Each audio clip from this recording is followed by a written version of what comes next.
Hello guys.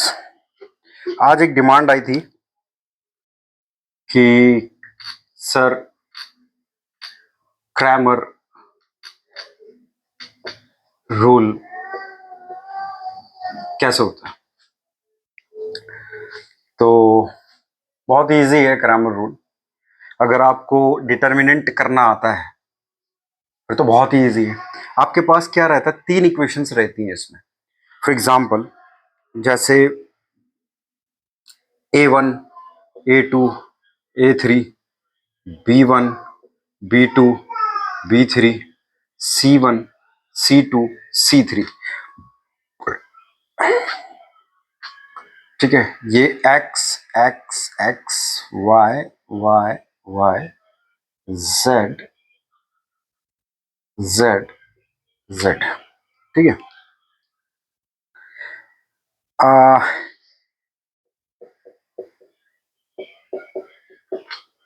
Equal to D1 D2 D3। ठीक है, ऐसा कोई इक्वेशंस हो सकती है हमारे पास तीन, कोई भी इक्वेशंस हो सकती है हमारे पास ऐसे।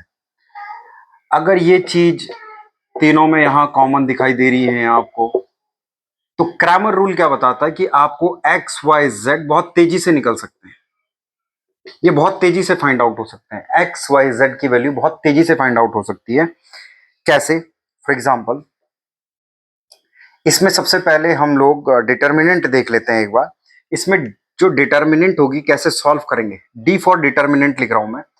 इसमें डिटर्मिनेंट किसको लेंगे मैं भी बताऊंगा डिटर्मिनेंट क्या होता है। ठीक है, पहली बात तो ऐसे शो करते हैं, ऐसे कतई शो नहीं करते डिटर्मिनेंट को।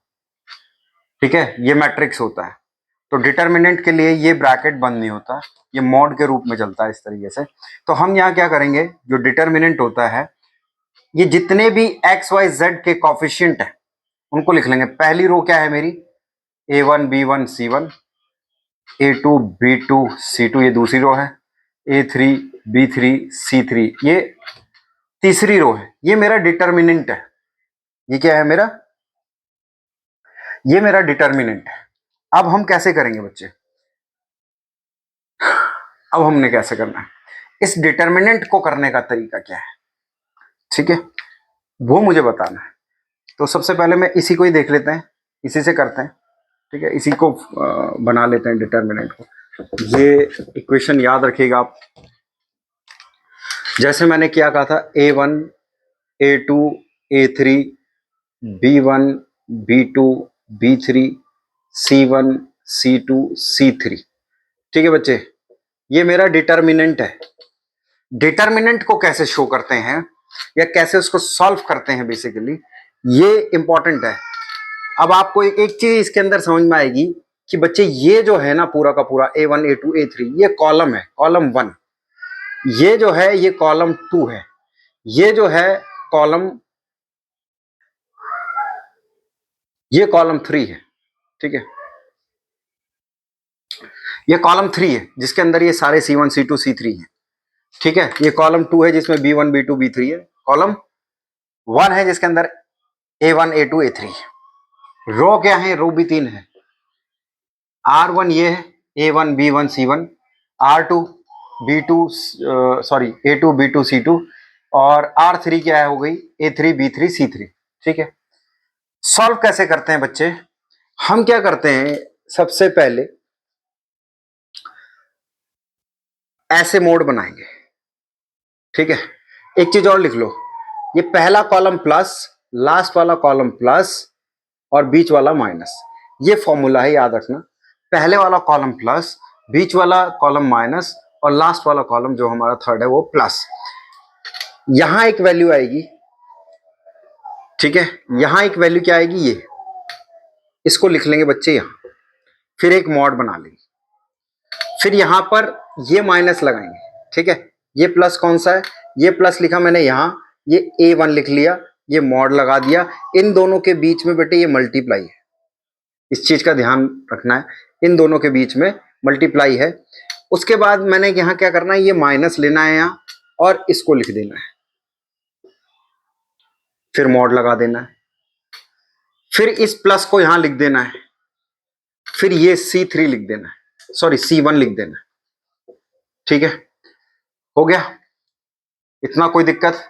हमने क्या किया है, सबसे पहले ये प्लस है इसलिए मैंने यहां प्लस लिख दिया।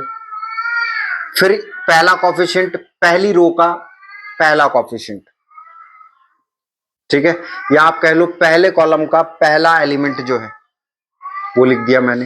पहले कॉलम का पहला एलिमेंट, दूसरे कॉलम का पहला एलिमेंट, तीसरे कॉलम का पहला एलिमेंट, यहां प्लस यहां माइनस यहां प्लस। ये सिस्टम के अंदर ये ऐसा ही होगा हमेशा ही, जब भी डिटरमिनेंट होगी ये इसी तरीके से होगा। उस वक्त यहां पर कुछ इस तरीके से भी हो सकता है कि 1 2 3 4 6 8 10 12, ये डिटरमिनेंट हो सकती है।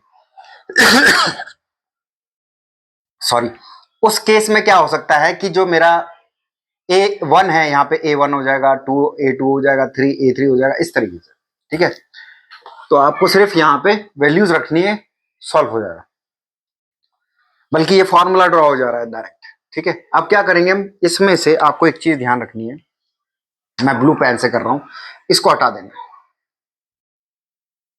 ठीक है, अब आपने क्या करना है कि फर्स्ट टाइम जब हम पहले वाले में लिख रहे हैं तो इसको छुपा लेना, ये लिख लेना है B2 B3 C2 C3, कोई दिक्कत तो नहीं। अब मैं दूसरे वाला लिख रहा हूं तो दूसरे वाली लाइन को छुपा लूंगा, कितना आ जाएगा A2 A3 C2 C3, फिर इसको छुपा लूंगा